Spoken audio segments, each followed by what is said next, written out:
O Internacional perdeu num primeiro teste desta temporada. O amistoso para a seleção mexicana terminou com a derrota pelo placar de 2-0. E é claro que nesse vídeo a gente vai dar todos os cupons de desconto necessários pelo fato do Inter ter apenas 10 dias de pré-temporada, um time que não está pronto ainda no aspecto físico e até mesmo no aspecto tático, precisando de evolução e de avanço nos trabalhos que naturalmente não começaram ainda. Entretanto, o torcedor até entendeu este contexto da partida, aplaudiu ao final do confronto. E nesse vídeo a gente fala sobre as definições e conclusões que são possíveis de serem tiradas deste confronto. A gente fala sobre o primeiro teste colorado de Roger Machado na temporada, agora aqui no A Dupla.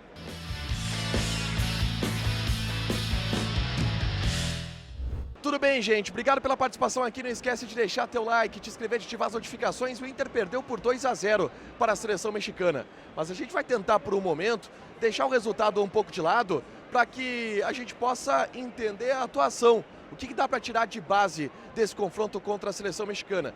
Que naturalmente apresentou para o time do Inter algumas dificuldades. O Inter está no 10º dia da pré-temporada. Naturalmente não está pronto ainda nos aspectos físicos e até mesmo táticos. E isso tudo entrou em campo hoje. A escalação do Roger já foi uma tentativa de algo que a gente deve ver nesse início de temporada no Gauchão. Sem Bruno Tabata e sem Gabriel Carvalho, que são os pontas direitas, ele coloca Ener Valencia entre os titulares e tenta jogar com Borré como um ponta direita, que muitas vezes fazia um 4-3-3 com o Valencia centralizado e o Wesley pelo lado esquerdo, e muitas vezes o Borré fazia um papel de meia direita, em um 4-1-3-2, tendo o Alan Patrick mais avançado, e aí uma linha de 3 com Borré, Thiago Maia e o Wesley. Dentro disso, e a gente vai falar um pouquinho sobre esse posicionamento em específico do Borré, o Inter começou muito bem a partida. O Aguirre foi a escolha do Roger para começar na lateral esquerda e ele teve uma dobradinha muito boa com o Wesley, criando oportunidades nos primeiros minutos. O Inter poderia ter aberto o placar nos primeiros minutos, principalmente na volúpia do Wesley, que é sempre um jogador que desequilibra pelo lado do campo. Entretanto, essas chances não vieram.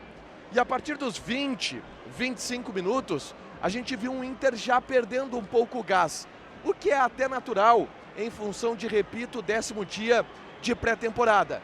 E o México começou a levar perigo, em especial com bolas lançadas nas costas dos zagueiros colorados, que ainda com a perna presa não conseguiam buscar.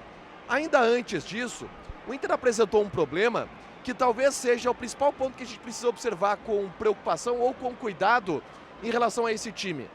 Borré e Valencia juntos não fizeram um bom jogo contra o México. E de novo, a gente precisa dar todos os cupons de desconto necessários pelo fato de este ser o 10º dia de pré-temporada. Mas a gente viu um Borré muito deslocado pelo lado direito e um Valencia que não conseguiu entrar no jogo como um centroavante. É algo que obviamente carece de um ajuste um pouco maior. Pode haver esse ajuste, os dois juntos podem dar certos, mas hoje contra o México acabou não dando. O Borré ficou um pouco perdido nessa movimentação e sumiu da partida. O Valencia não conseguindo entrar no jogo, nenhum dos dois acabou sendo potencializado pelo esquema.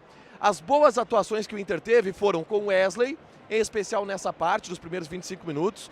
O Thiago Maia no primeiro tempo fez uma excelente partida, correndo bastante, brigando, roubando bola, armando o time.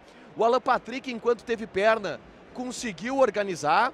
O Aguirre, quando estava do lado esquerdo, foi bem, depois foi para o lado direito, acabou caindo um pouco, sofrendo principalmente do ponto de vista defensivo. E estes são os destaques individuais que a gente pode destacar do Internacional. Que aí o México começou a assustar de fato, nessa segunda metade do primeiro tempo. E com as bolas nas costas, em especial do Aguirre, que foi deslocado para o lado direito com o Bruno Gomes saindo. O Bruno Gomes estava indisposto, tá? Durante o dia, ele era dúvida para o jogo, foi para a partida, acabou entrando, sentindo, e aí entrou o Pablo, garoto de 18 anos, na lateral esquerda, com o Aguirre voltando a ser deslocado para o lado direito. Eu gostei da partida do Pablo, achei que ele teve personalidade, achei que ele não comprometeu do ponto de vista defensivo, tentou criar do ponto de vista ofensivo, gostei da partida do Pablo. O Aguirre pelo lado direito sofreu um pouco defensivamente, e por ali o Inter acabou sofrendo os dois gols. No primeiro, uma jogada onde o Rômulo acabou sendo envolvido, o México trocou passes dentro da área do Internacional, Internacional até a hora da finalização. E no segundo, uma falha do Cleiton Sampaio, uma bola que vai nas costas, o jogador ganha na velocidade, há um espaço ali, um buraco entre Aguirre e Cleiton Sampaio. Ninguém consegue acompanhar, o jogador do México sai livre contra o goleiro e acaba marcando o placar de 2-0. Na segunda etapa, ficou mais difícil ainda da gente fazer uma análise em cima do jogo do Inter. Também porque houve muitas alterações, o Roger mexeu bastante na equipe, ele fez todas as trocas, colocou bastante garotada para entrar, entrou o Iago Noal, entrou o Gustavo, entrou o Vitor Gabriel na zaga, que eu gostei, até achei seguro. Se fosse um garoto para eu destacar, eu destacaria exatamente o Vitor Gabriel, além do Pablo, que jogou quase toda a partida, e saiu derrotado pelo placar de 2-0. Houve uma parte no final do jogo, onde o Roger mexe no time, ele tira o Valência, bota o Vitinho e o Wanderson, tira também o Wesley, joga com 2 pontas e o Inter melhora um pouco de produção ofensiva. Mas nada demais que pudesse, enfim, fazer com que o Inter tivesse o domínio do jogo. O 2-0, ele é um resultado que obviamente já tem o torcedor, não é legal perder, nem amistoso e tal, mas isso tem que ser levado em consideração. A seleção do México, por mais que não seja a seleção titular, é uma seleção que tá jogando, tá treinando, tá em forma, e os caras do Inter estão no 10º dia de pré-temporada. A perna pesa. A falta de ritmo de jogo pesa. E era até meio óbvio que o México venceria essa partida, a gente falou durante toda a semana. 2-0, mas questões para o Roger observar. Positivas, do ponto de vista de algumas atuações individuais, e negativas de algo que precisa ser melhor trabalhado, melhor encaixado. Em especial, eu destaco essa situação de Borré e Ener Valencia. Próximo teste agora, lá em Bagé. Eu tô curioso para saber qual a escalação que o Roger vai mandar a campo. Se vai de novo tentar mandar um time quente, um time com força máxima, ou se vai dar alguma preservada. Mas já é Campeonato Gaúcho, aí é jogo valendo, já é outra história. Deixa teu like, te inscreve, ativa as notificações que vai ter mais conteúdo aqui no canal. Beijo!